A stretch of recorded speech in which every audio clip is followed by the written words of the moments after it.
কোন থেকে রক্ষা করেন।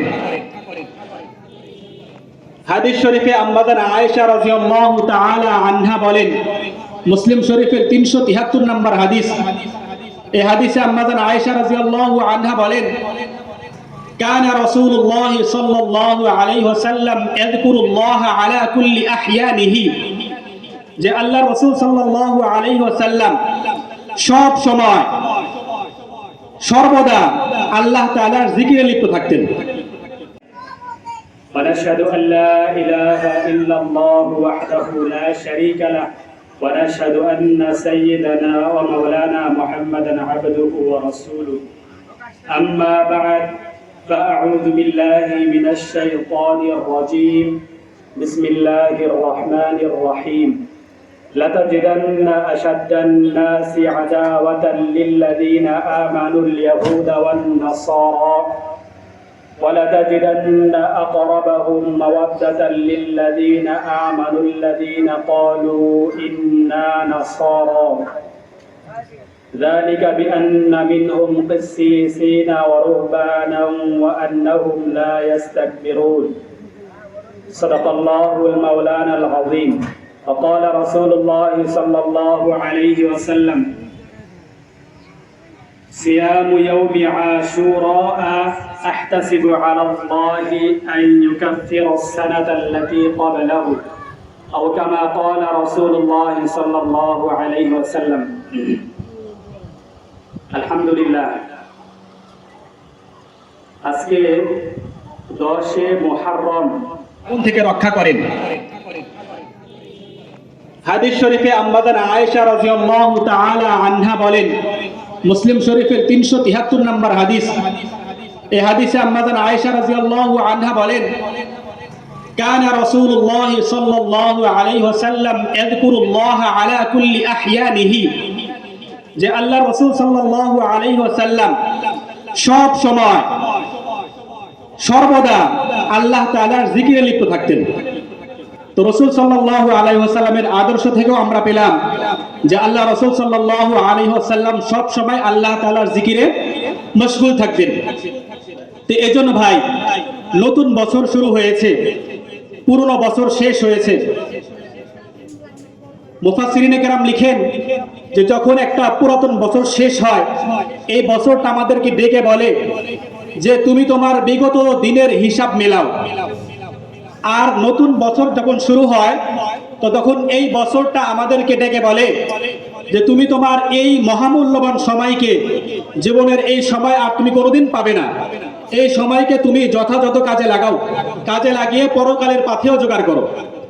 সূরা মুনাফিকুনের 11 নম্বর আয়াতে আল্লাহ তাআলা বলেন, ওয়ালা ইউআখিরুল্লাহু নাফসান ইযা জাআ আজালুহা, যে যখন কোনো ব্যক্তির মৃত্যুর সময়, মৃত্যুর নির্ধারিত কাল যখন এসে যাবে, তখন কোনো ব্যক্তিকে সামান্যতম অবকাশ দেওয়া হবে না। তো আমরা এখন যদি এই সময়গুলোকে কাজে না লাগাই, তাহলে আমরা মৃত্যুর সময় যতই রোনাদারি করি, যতই আল্লাহ তাআলার কাছে বলি না কেন যে আল্লাহ আমি এখন ভালো হয়ে গেলাম, আমি এখন তওবা করতেছি, আপনি আমাকে ক্ষমা করে দেন, আল্লাহ তাআলা ওই তওবা কবুল করবেন না। এই জন্য মৃত্যুর মুমূর্ষ মুহূর্ত আসার পূর্বেই আমাকে আপনাকে এই ইহকালের এই সময়গুলোকে কাজে লাগাতে হবে। রাসূল সাল্লাল্লাহু আলাইহি ওয়াসাল্লামের আরেক হাদিস, তিরমিজি শরীফের 2459 নম্বর হাদিস, قال رسول الله صلى الله عليه وسلم الكيس من دان نفسه وعمل لما بعد الموت, বুদ্ধিমান তো ওই ব্যক্তি যে ব্যক্তি এই ইহকালের সময়গুলোকে কাজে লাগায় এবং নিজের নফসকে দমায় রাখে, ওয়া আমিলা লিমা বা'দাল মাউত, এবং মৃত্যুর পরবর্তী জীবনের জন্য পরিপূর্ণ পাথেয় জোগাড় করে, এই ব্যক্তি প্রকৃত বুদ্ধিমান। ওয়াল আজিজু মান ইত্তাবা নাফসাহু ওয়া তামান্না আলা আল্লাহ, আর প্রকৃতপক্ষে নির্বোধ বোকা ওই ব্যক্তি যেই ব্যক্তি নিজের নফসের খাহেসাতের অনুসরণ করে, নিজের নফস যে সমস্ত খারাপ বিষয় চায় ওই খারাপ বিষয়ের সে অনুসরণ করে, ওয়া তামান্না আলা আল্লাহ, আর আল্লাহ তাআলার ব্যাপারে ভালো ভালো ধারণা রাখে যে আল্লাহ তাআলা আমাকে ক্ষমা করে দিবেন, এই ব্যক্তি প্রকৃত নির্বোধ। এজন্য আমরা এই ইহকালের সময়গুলোকে পরিপূর্ণভাবে কাজে লাগাই, কাজে লাগিয়ে পরকালের পরিপূর্ণ পাথেয় জোগাড় করি। এই জন্য নতুন বছরের যে ডাক, এই ডাকে সাড়া দিয়ে আল্লাহ তাআলার আনুগত্যে নিজেকে বিলিয়ে দিই।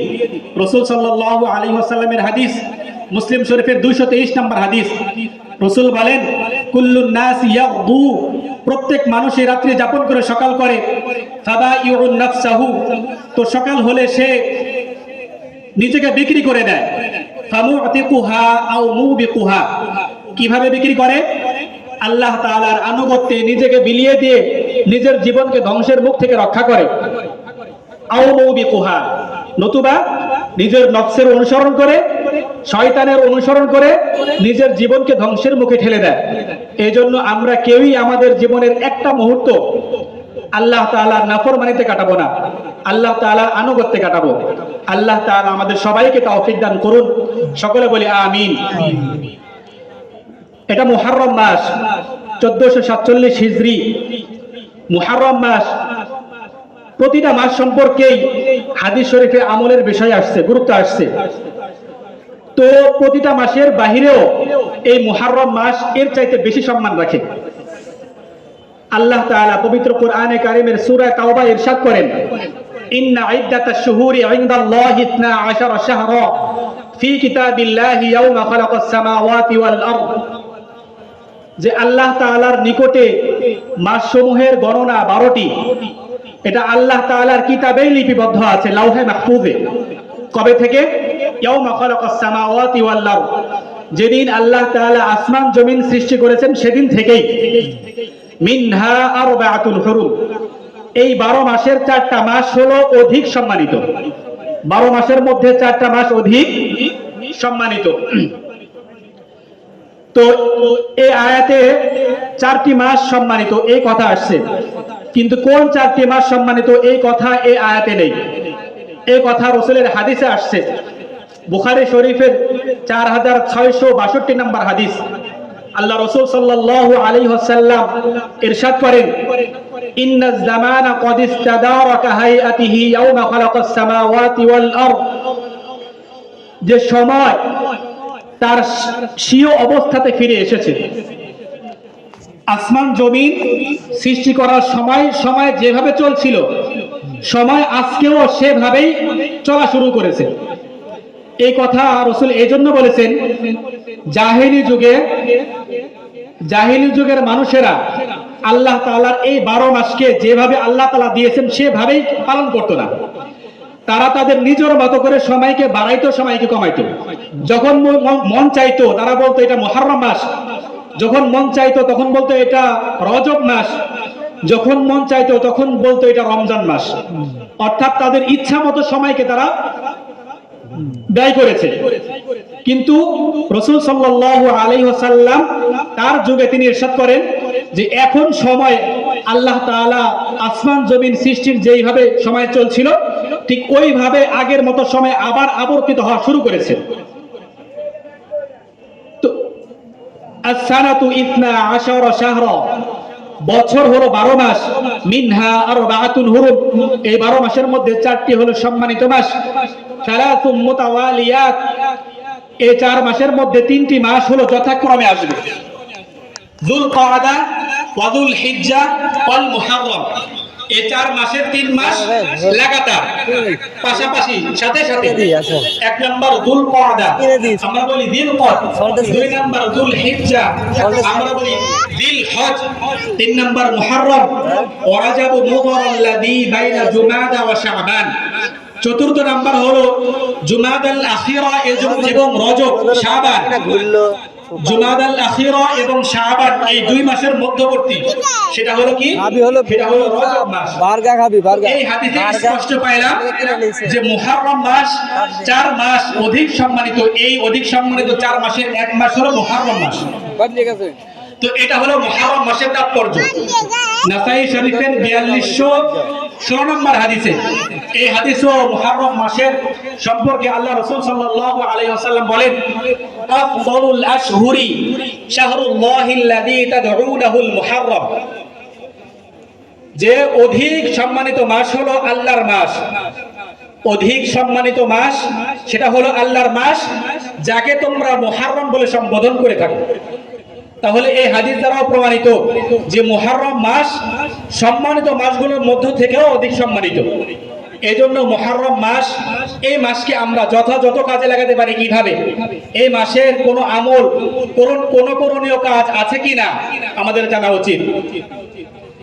আল্লাহ রাসূল সাল্লাল্লাহু আলাইহি ওয়াসাল্লামের প্রিয় সাহাবী হযরত আবু হুরায়রা রাদিয়াল্লাহু আনহু থেকে বর্ণিত, তিনি বলেন, ক্বালা রাসূলুল্লাহ সাল্লাল্লাহু আলাইহি ওয়াসাল্লাম আফদালুস সিয়ামি বা'দা রমাদান শাহরুল্লাহিল মুহররম, যে রমজান মাসের পরে আল্লাহ তাআলার নিকটে রোজা রাখার জন্য সর্বোত্তম মাস হলো মুহররম মাস। আল্লাহ তাআলার নিকটে রমজান মাসের পরে রোজা রাখার জন্য সর্বোত্তম মাস হলো মুহররম মাস। এর পরের অংশে আল্লাহ রাসূল বলেন, ওয়া আফদালুস সালাতি বা'দাল ফারিইদাতি সালাতুল লাইল, এবং ফরজ নামাজের পরে সর্বোত্তম নফল নামাজ হলো রাতের নামাজ, তাহাজ্জুদের নামাজ। তো এই হাদিস শরীফে দুটা বিষয় সম্পর্কে বলা হলো। এক নাম্বার, রোজা রাখার জন্য রমজানের পরে সবচাইতে উত্তম মাস কোনটা? মুহররম মাস। দ্বিতীয়ত, ফরজ নামাজের পরে সবচাইতে উত্তম নফল নামাজ সেটা হলো তাহাজ্জুদের নামাজ। আল্লাহ তাআলা আমাদের সকলকে এই দুই বিষয়ের উপর আমল করার তৌফিক দান করুন। মুহররমের ফজিলত সম্পর্কে মুসলিম শরীফের, তিরমিজি শরীফের 741 নম্বর হাদিসে বর্ণিত আছে, এক সাহাবী আল্লাহ রাসূল সাল্লাল্লাহু আলাইহি ওয়াসাল্লামকে জিজ্ঞেস করলেন, ইয়া রাসূলুল্লাহ, আইয়ু শাহরিন তা'মুরুনি আন নাসুমা বা'দি শাহরি রমাদান? ইয়া রাসূলুল্লাহ, রমজান মাসের পরে কোন মাসে রোজা রাখার জন্য আপনি আমাকে নির্দেশ করবেন? রমজান মাসের পরে কোন মাসকে রোজার জন্য বেছে নেওয়াকে আমার জন্য আপনি ভালো মনে করেন? আল্লাহ রাসূলকে এক সাহাবী জিজ্ঞেস করলেন। ক্বালা রাসূলুল্লাহ সাল্লাল্লাহু আলাইহি ওয়াসাল্লাম, ইন কুনতা সাইমান বা'দা শাহরি রমাদান ফাসুমিল মুহররম, যদি তুমি রমজানের পরে কোন মাসকে রোজার জন্য বেছে নিতে চাও তাহলে তুমি মুহররম মাসকে বেছে নাও। কেন? তা ইন্নাহু শাহরুল্লাহ, কারণ এটা হলো আল্লাহর মাস। ওয়াফিহি ইয়াউমুন তাবা ফিহি আলা কওমিন, এই হাদিসে আরেকটা বিষয় সম্পর্কে আল্লাহ রাসূল বলেন যে এই মাসে এমন একটা দিন আছে যেই দিনে আল্লাহ তাআলা পূর্ববর্তী উম্মতের মধ্যে একটা জাতিকে ক্ষমা করেছিলেন। মুফাসসিরিনে কেরাম সবাই একমত যে সেই জাতি হলো হযরত মূসা আলাইহিস সালাম এবং তার কওম, অর্থাৎ হযরত মূসা আলাইহিস সালাম এবং তার কওমকে ফিরআউন সম্প্রদায়ের কবল থেকে রক্ষা করেছিলেন। এই হাদিসের পরের অংশে আল্লাহ রাসূল বলেন, ওয়া ইয়াতুবু ফীহি আলা কওমিন আখারিন, শুধু পূর্ববর্তীদের এক উম্মতকে ক্ষমা করেছেন তাই না, আল্লাহ তাআলা পরবর্তীদের মধ্যেও অনেককে এই দিনে ক্ষমা করবেন। সেই দিনটা মুফাসসিরিনে কেরাম, হাদিস বিশারদ, তারা সকলেই বলেন যে অধিক সম্ভাব্য সেই দিনটা হলো 10ই মুহররম, যেটাকে আমরা আশুরার দিন বলি, আজকের দিন। তো এই জন্য ভাই, আমরা এই মুহররম মাসে দুটি কাজ করব। অধিক পরিমাণে রোজা রাখবো, 2 নাম্বার এই মাসে অধিক পরিমাণে তাওবা করব। আমার জানা নেই যে কোন দিনে আল্লাহ তাআলা তাওবা কবুল করবেন। এটা আশুরার দিনেও হতে পারে, অন্য দিনেও হতে পারে। হ্যাঁ, অধিক সম্ভব সেটা হলো আশুরার দিন। তো আজকে আশুরার দিন, আমরা এর আগে কি করেছি জানি না, তবে সবাই এই প্রত্যয় নিই যে ইনশাআল্লাহ আজকে আমরা সারা রাত আল্লাহ তাআলা তওবা ইস্তেগফারে কাটাবো। আল্লাহ তাআলা আমাদের সবাইকে কবুল করুন। তো মুহররম মাস, এই মাসের অধিক গুরুত্বপূর্ণ দিন কোনটা আমরা সবাই জানি, 10ই মুহররম, আশুরার দিন। এই আশুরার দিন সম্পর্কেও হাদিস শরীফে এর অনেক গুরুত্বপূর্ণ বর্ণনা এসেছে। শুধু মুহররম মাসেরই না, এই 10 মুহররম আশুরার দিন পুরো বছরের একটা শ্রেষ্ঠতম দিন। এবং ইসলাম পূর্ব জাহিলি যুগেও এবং আহলে কিতাবদের মধ্যে ইহুদ নাসারাও এই দিবসকে তারা অত্যন্ত গুরুত্বের সাথে গ্রহণ করত। এবং আমাদের ইসলামেও রমজানের রোজা ফরজ হওয়ার পূর্বে এই আশুরার রোজা ফরজ ছিল, আমরা সবাই জানি। রমজানের রোজা ফরজ হওয়ার পূর্বে আমাদের এই রোজাটা ফরজ ছিল, কিন্তু এখন আর ফরজ নেই। দলিল উম্মুল মুমিনিন হযরত আয়েশা রাদিয়াল্লাহু আনহা বলেন, কানু ইয়াসুমুনা আশুরা ক্বাবলা আন ইফরাদ রমাদান, যে জাহিলি যুগে, ইসলামের প্রাথমিক যুগে নবী করিম সাল্লাল্লাহু আলাইহি ওয়াসাল্লাম সহ সকল সাহাবা কেরাম, সকল মানুষ এই আশুরার দিনে রোজা রাখতো। রমজানের রোজা ফরজ হওয়ার পূর্বে এই দিনে কি রাখতো? রোজা রাখতো। আরেকটা কাজ করতো কি, ওয়া কানা ইয়াওমান তুসতারু ফীহিল কাবা, এবং এই আশুরার দিনই এমন একটা দিন ছিল যেই দিন কাবা শরীফকে সুন্দর কেলাব দিয়ে সাজানো হতো। ফালাম্মা ফারাদাল্লাহু রমাদানা, অতঃপর যখন আল্লাহ রাব্বুল আলামিন এই রমজান মাসকে ফরজ করলেন, ক্বালা রাসূলুল্লাহ সাল্লাল্লাহু আলাইহি ওয়াসাল্লাম, মান শাআ আন ইয়াসুমা ফালইয়াসুম, এখন যে ব্যক্তি তোমাদের মধ্যে চায় এই দিবসে রোজা রাখতে, সে চাইলে রোজা রাখতে পারে। ওমান শাআ আন ইয়াতরুকা, আর যে ব্যক্তি চায় এই দিনে রোজাকে ছেড়ে দিতে, ফালইয়াতরুক, চাইলে সে রোজাকে ছেড়েও দিতে পারে। তো এই হাদিস থেকে বোঝা যায়, যদি কোনো ব্যক্তি এই দিনে রোজা রাখতে চায় রোজা রাখতে পারে, আর না চাইলে নাও রাখতে পারে। তো না চাইলে না রাখতে পারে, গুনাহ হবে না। তবে রাখলে যে সওয়াব আছে, এর ফজিলত আবার বর্ণিত আছে। জাহেলি যুগে রমজানের রোজা ফরজ হওয়ার পূর্বে এই দিনে রোজা রাখা আবশ্যক ছিল। না রাখলে গুনাহ হতো, আর রাখলে সওয়াব পাওয়া যেত। কিন্তু এখন রমজানের রোজা ফরজ হওয়ার পরে না রাখলে গুনাহ হবে না, কিন্তু রাখলে সওয়াব হবে না। রাখলে সওয়াব অবশ্যই হবে, অর্থাৎ আগে যেমন সওয়াব ছিল এখনো সেই সওয়াব রয়ে গেছে। তো আশুরার দিনের আরেকটা তাৎপর্য, আল্লাহ রাসূল সাল্লাল্লাহু আলাইহি ওয়াসাল্লাম যখন মক্কা থেকে হিজরত করে মদিনায় গেলেন, তো তখন তিনি ইয়াহুদ নাসারাদেরকে দেখলেন তারা এই 10 মুহররমের দিনে রোজা রাখে এবং খুব গুরুত্ব সহকারে এই দিনটাকে উদযাপন করে। তো আল্লাহ রাসূল বললেন, মা হাযাল ইয়াউমুল্লাযী তাসুমুনাহু,